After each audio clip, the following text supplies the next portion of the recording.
Welcome to MSP 1337. I'm your host, Chris Johnson, a show dedicated to cybersecurity challenges, solutions, a journey together, not alone.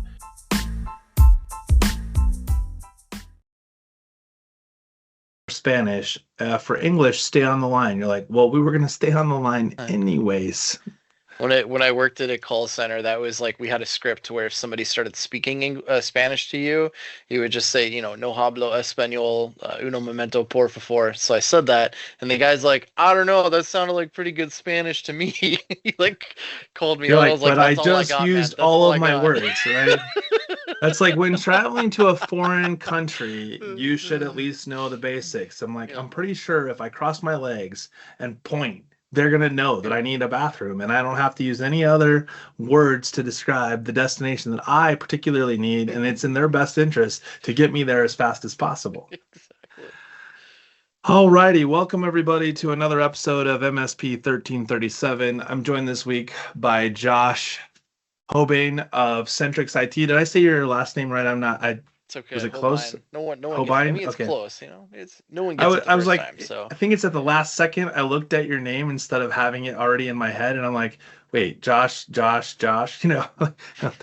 happens. So we've been, we're in 2025, and we've started kind of down this path of businesses or the MSPs are talking about, strategy for 2025. And we often talk about cybersecurity as if it's a part of, the business function. But the reality is, when you look at holistically at a business and their strategic initiatives for a given year or goals within the business of a trajectory of maybe it's 6 months or 12 months or however long it is, how does cybersecurity fit into that? And I think what's really interesting, as you and I were talking about this before the show, besides our ability to spoof foreign languages on auto attendance, is that there are things that are being dictated to us or dictated to the MSP that is not coming to you direct, right? It's a client ask, not a I am regulated and therefore I must comply with. So, you were sharing a little bit like, hey, some of our initiatives for 2025. And, one of the things that we've talked about in the past, and, as a trust mark holder yourself, the compliance component, right? You chose to comply with the cybersecurity trust mark, and I just love to hear, what you've kind of heard as we went into the end of 2024, some of the challenges that you're facing that you're actually being brought into the conversation at the last minute as it pertains to compliance and how that's impacting, CentrexIT. Yeah, there's been actually a couple instances recently of a handful of our clients going through various audits. There was one is going through a PCI audit, and we're kind of getting brought in here and there. And of course, everything is, hey, we need this right away, and Sure. they're getting going through all this, and then you realize how extensive it was. And then there was a client who, not so much regulatory one, but after some business issues they had prior to or about to bringing us on. They just wanted kind of a holistic view, so they paid for a rather sizable assessment and very in depth. And of course, because we're in charge of managing their infrastructure, we got brought into that, and they were assessing us as well. And the best thing about going through there is they're going through saying, hey, we need you. These are the controls that we're addressing and looking at, and we need you to upload the evidence of all of this stuff. And it's like 50 items. And the client is looking at it like, oh, this is going to take a while to get. And then when it comes to our turn, I'm like, we literally just went through this. I have most of this stuff like documented Sure. already. Like, give me 2 hours and I will get it over to you. And then it would, really translated well to like, hey, we have our stuff together. We've gone through this, and it was a huge mark to that. I think that was a good sign for the client as well, to where they're just going through this journey, and a lot of what we brought them in, we have our own IT assessment and our maturity model and questions and gap analysis that we do with them. And a lot of Yeah. that was the same, right? And we're going to work with them and roadmap in these things. But, for them to kind of like, oh crap, this is a lot of work. And then to see that, hey, this is, we have this handled, we're already doing, I think there's a pretty dang good feather in our cap to have that on Yeah. as well. So to drill down a little bit into some of the specifics, not necessarily, I'm not going to ask you who the client is and at that level, but one of the things that I've seen quite a bit of is clients having to satisfy questionnaires or surveys, or to your point, they've gone through an assessment and they need to produce evidence in some way, shape, or form. But then they are also being asked, the who and the what. So, like for example, the question might say, who is the individual responsible for your network? Did you get questions like that in this particular case around those types of things? Because I think there's a disconnect right now in the questions that are coming versus whether or not, as an MSP, you can actually answer the question when, you're not going to say, oh, well, I could say Centrex IT manages the network, but I can't say, that I, Josh, Yeah. take full responsibility for client network because, well, it's not your network. You're only responsible for making sure it's being managed. Correct. And we, when we work with our clients and we make that evident as well. I mean, as again, as part of our onboarding, I mean, we literally have them designate a security officer and Sure. point of contact. And for those things, like, hey, this is a relationship, a partnership. This is what we'll do and do it to the best of our abilities. But at the end of the day, like, this is your data, this is your Sure. network, and you have to take a responsibility to it. So when it comes to answering those questions, I mean, we typically put the POC down or whoever the designated security officer is, and then add like, hey, I'm responsible for it, but Centrix helps me manage it, and then it usually leads to more questions on Yeah. our proficiencies and exactly what we're doing and the separation of duties, or not even separation of duties, but maybe more responsibility matrix or everything that we're Yeah. doing, and maybe it is like 95% of it, and it's just like the 5% is the POC is aware of this, right? But at Right. the end of the day, still it's the client who owns it. It's theirs. Right. They're accountable, not you. Yep, Right. exactly. So along those lines, and I'm just curious, I've gone through some of the conversations around this. Yes, it's easy to get into, who the point of contact is, and maybe that's the responsibility more generically across many of these domains because you've got to have somebody. Are you finding though that the organizations are quick to give you a name or a point of contact, but the reality is that even though they're accountable, they really have no idea what you're talking about? Sometimes though, when I'm going through and doing policies and procedures with our clients, that's where it usually comes up in. Like we're making a who to call, like a stakeholder list. Like, okay, Yeah, so I got the CFO or the head of IT on this. So it's like, okay, when who would be responsible for this particular thing? And it's usually them, and it's like, okay, well now crap has hit the fan. We need to involve more stakeholders. Like, who are we bringing into this? Who are sure. responsible? Like, we need a name and a number to put down on this. And then they're like, well, you'd probably be them.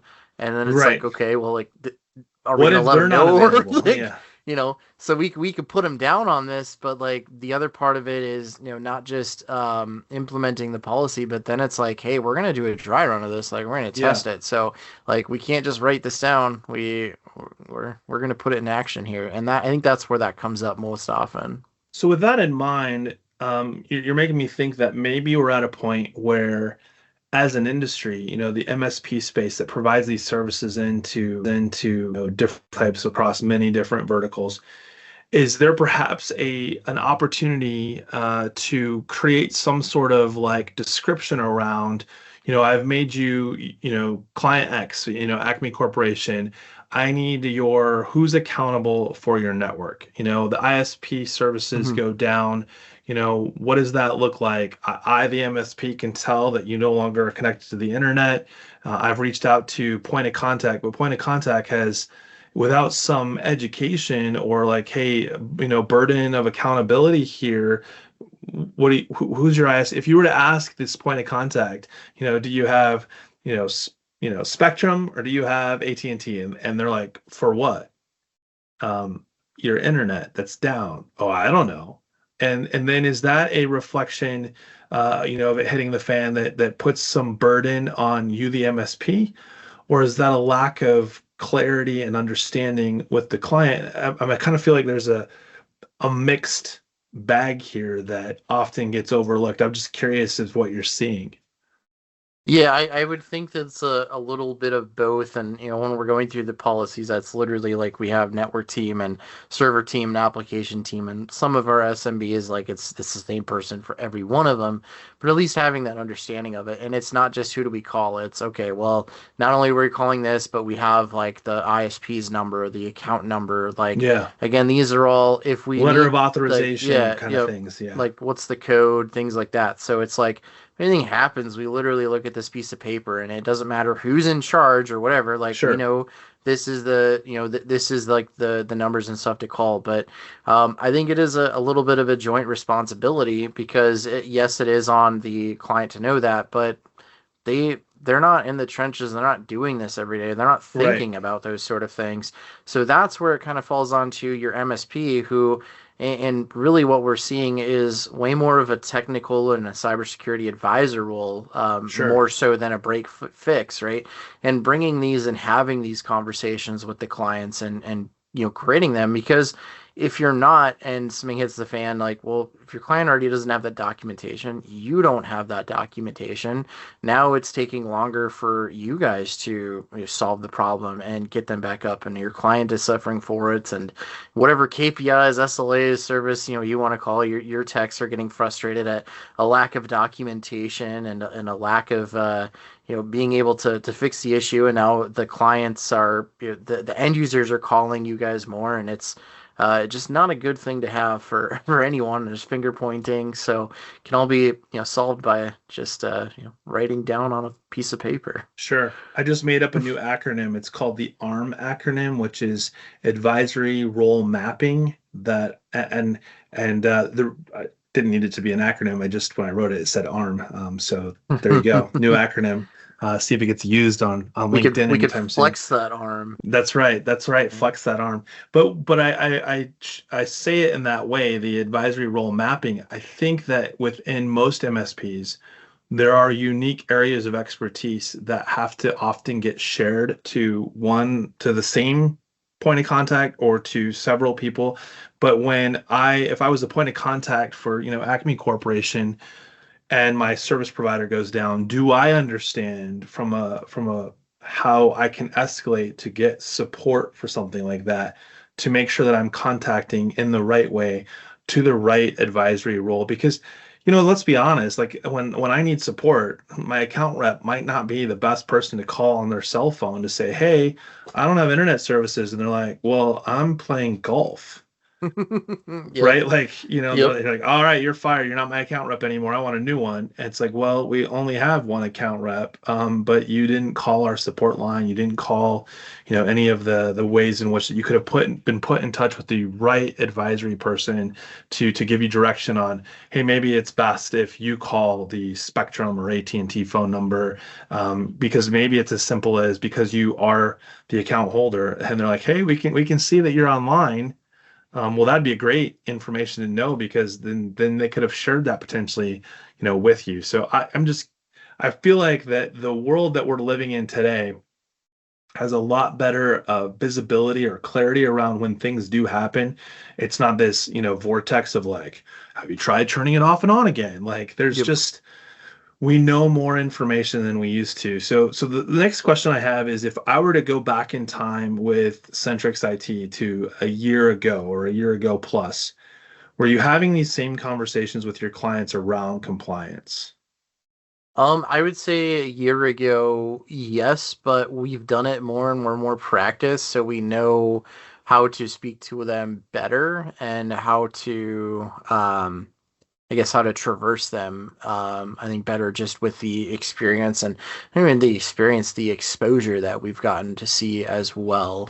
If we back it up 2 years, I would say the answer is probably different. And I Sure. know, speaking with other MSPs too, there's a lot of them. The only time compliance gets mentioned is when the cyber insurance renewal comes at the end of December, and it's, hey, can you check these boxes for me? Can you fill Yeah. this out?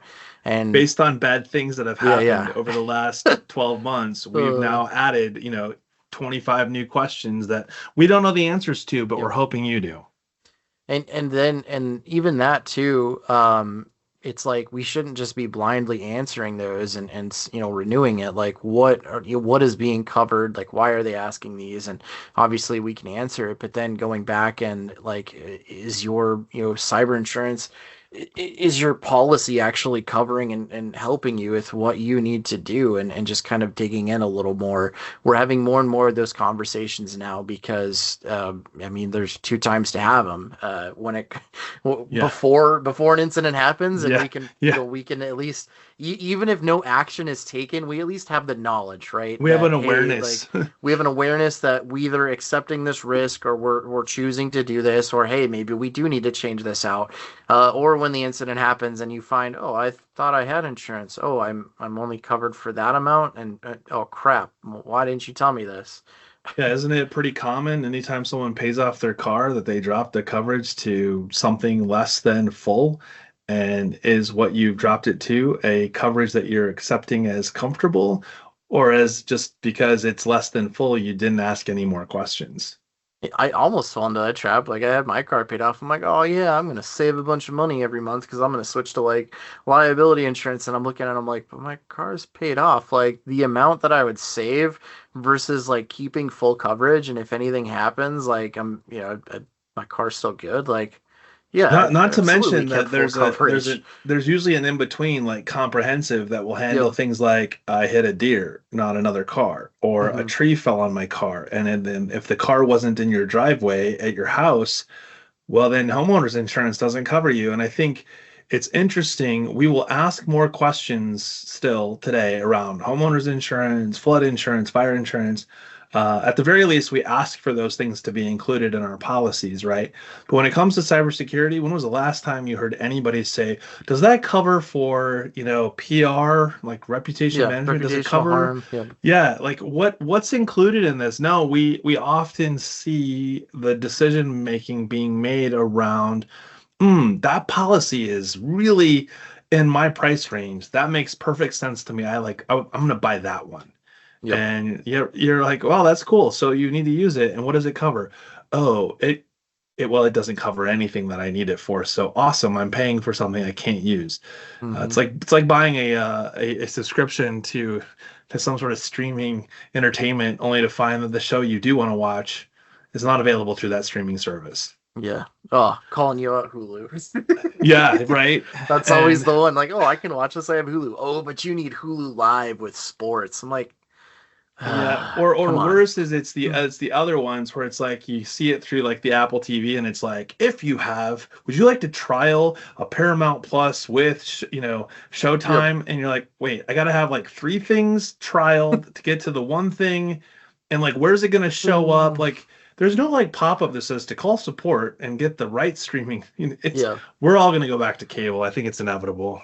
Maybe that's it. Maybe we just not only did you invent an acronym on this, you invented another position. It's just an MSP for streaming services that helps There you you get go. the right one. Like, hey, We've I got want to a watch whole new this. service category. I feel like though MSPs in general are going to say no to that because that's probably residential. So unless you're listening and you cater to the residential space, if you cater to the residential space, have I got a new Yeah. service offering for you? Absolutely.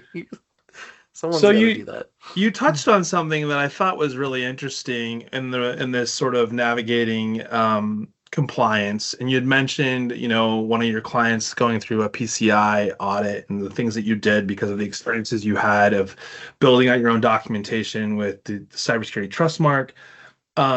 But you mentioned something that I thought was interesting. First time for them on this journey. And so, I think everybody falls into this camp at some point in time, especially if you've never done any sort of assessment through third party because you've never had to answer for showing evidence. Are you finding that you get a lot of, I don't want to say resistance, but maybe friction is the right word around, hey, Josh, I thought you guys were already managing that level of data for us. You were already collecting or providing the 6 months worth of log files. Like, well, no, we're doing the default, which is 2 weeks. You aren't paying for 90 days or 6 months or a year. Has that been a challenge, or do you get a lot of like, oh, well, then let's make those changes? I would say so far it hasn't really been a challenge because again, one of the things that we do is we understand that our clients like needs. So, like for example, we know, hey, if a client is HIPAA, then some information needs to be kept for 7 years or whatever, Right. 6 years and things like that. So we're trying to get ahead of those. Well, I think where it comes in is the in scope versus out of scope. For example, the PCI is a good one where we don't really do anything with the POS Sure. devices, right? And well, the logs need to be retained for a year. Okay, well, Ask your what, POS yeah. vendor. So it's like what logs, but then like if the user has access to it, so that's where we're getting the challenges where we're really getting into the weeds. And I think that's an appropriate challenge to have where like no one's pointing fingers. We're all on the same team just trying to get the right things and maybe where it's like this is where, hey, like we have a pretty good idea of compliance. We can read the safeguards and things like that, but we're not, trained assessors and trained auditors, nor should Sure. we, because we're the Right. ones managing and protecting the environment. We should not be the ones assessing it. And now we're going to have our own assessment to make sure that you meet our internal standards and do a gap assessment and things. But for an actual regulatory, like, we're going to defer to somebody who's trained in actually doing those assessments. So yeah, I don't think, or so far it hasn't been a, hey, I thought you guys were doing this. It's more of just kind of a letter of making sure that it's the shared responsibility and the more of the specifics. So let me ask you a question. You're obviously very familiar with the what we now call the GTIA Cybersecurity Trust Mark. You have it. You're waiting on your assured status, and hope to have that come your way soon. Question though on that whole sort of initiative around um, the evidence collecting, if you will, like what you went through from an evidence standpoint raises the question of whether or not these are things that should be applicable to your clients. Like for example, you mentioned the HIPAA framework, and we know that coming out here, it's in public comment right now. There's some dramatic changes, if you will, being made to the omnibus rule for those that have to meet those requirements. And what I found interesting as I was going through it is that I'm seeing things like MFA needs to be implemented and data encryption and some other things that we would argue are probably more in that cyber hygiene space of like should already be doing. And I was just curious, like as you're going through the POS one, I'll start with POS before we go to HIPAA, because I think POS is one area where your burden of responsibility is actually probably significantly more narrow in scope because they have a point of sale system and it's all about how does that system access the internet and what terminals, that kind of thing. And I'm just curious, like did things come up like, hey, are there point of sale machines VLAN? Can the end users get or process, credit card transactions from the machines that you're managing? Was that part of that like challenge Yeah. for you with PCI? Not a challenge, but just to make sure, and that was Sure. one where like yeah, the made sure that they are on a separate VLAN and like it's completely it's separate, and they're using certain devices that we wouldn't even be able to put on our arm Sure. anyway. So it's um, Oh, but perfect. yeah, like But then you run into things like, I put a credit card into my browser and I hit save, and now we're doing the PCI audit, and this data is coming back showing, you credit card data living in cache or saved to browser. Are you finding that today it's easier to have the conversation with the client about what they shouldn't be doing rather than kind of blaming you for how did you allow this to happen? Yeah, I definitely think so. And I think that attributes just to how much news and cyber awareness is being put out there for better or for worse. One of the examples recently, I'm sure if anybody has a Facebook, you saw it going around that police departments were warning people of brushing scams. And Sure. hey, you get this Amazon package and you open it up and Yep. you scan the QR code and they have everything. And Right. us in the security firm are like, that's not how it works. But at the same time, like these are being shared and people are being aware that like nothing's safe anymore and we should be aware of this. And maybe the message isn't the best and it's obviously not how it works, but we're seeing more and more security, cybersecurity being top of mind. So it's more of how what else can we be doing And then there are still some clients out there who, subscribe to our training just because they're checking a box, and then they're Sure. like, well, why am I wasting 5 minutes of my time looking or learning about pig butchering? That's never gonna, happen to me, or it's never gonna help me with my job. And if you take a step back and like, yeah, it will, because people lose billions of dollars. And I if you do mean, fall victim to that, like, you don't think that's going to affect your job at all? Like, we just saw that happen in, I want to say it was California, the individual that is now suing three separate banks for failing to do consumer best practice fraud alert mhm. on how did they allow this many bank accounts to get created without ever verifying or validating that there's anybody or anything behind these accounts? Yep. Yeah, it's interesting, brushing, pig butchering. There's a lot of these scams that really are evolutions of the Nigerian prince facts, and it got me thinking, like, as we approach this from a security perspective, and I would love to hear how you guys are approaching 2025 for that. But real quick on the HIPAA one, you know. I feel like the more we see frameworks, regulatory frameworks get pushed out, we're seeing the evidence crystal clear that the things that those who are participating in like the comp or the GTIA cybersecurity trust mark or others are already saying you have to do these things, right? Like it's not new. What it is I think educational and reinforcing what you've been trying to accomplish. And now you've got more, I can beat with a stick and have you recognize like, hey, no, look that direction, like I'm going to turn your head so you can see that this is what the expectations are to be in business versus a year ago where it's like, yeah, make sure you just use unique passwords, like, and change them every once in a while. Like, I know, don't make it inconvenient. Like, as long as it's a couple words and a number, maybe a birthday, like, you'll be fine because it's long enough character string and it's got enough capital letters in it. Yep. But that's not the reality anymore, right? And now it's being that education component is being done for us, and I think that will hopefully really help, drive this forward where you don't have to be the bad guy. You can be more the champion that comes in and says, and we can help you achieve those requirements so that you can continue to operate and not have this be, more than an inconvenience. Because inconveniences, we deal with those all the time, but make it so that I can't do my job. That's where we, I think, as MSPs have the opportunity to take care of what is largely perceived as it's just overwhelming, too complicated, and no one will do it. All right, last thing as we wrap this up, talk to me about how you're changing your security offerings. In part, I think because you've figured out through going through the trust mark and some other things that you need to package your service offerings differently, if not completely revamp, rip and replace, not so much the products and services you deliver, but the way in which you work with your clients. Is that a fair assessment? Yeah, absolutely. I mean, it's one of those, like, we shouldn't be wasting time on, calls and trying to get people to understand that the security is important. If they're hiring us for a job of taking care of their network and keeping them secure, then there's a minimum amount of tools that you need to do that, to pass Right. the negligence threshold, and whatever your stack looks like to meet, at least base cyber insurance requirements. Those just need to be included. It's no longer an a la carte, no longer a, hey, you should have that.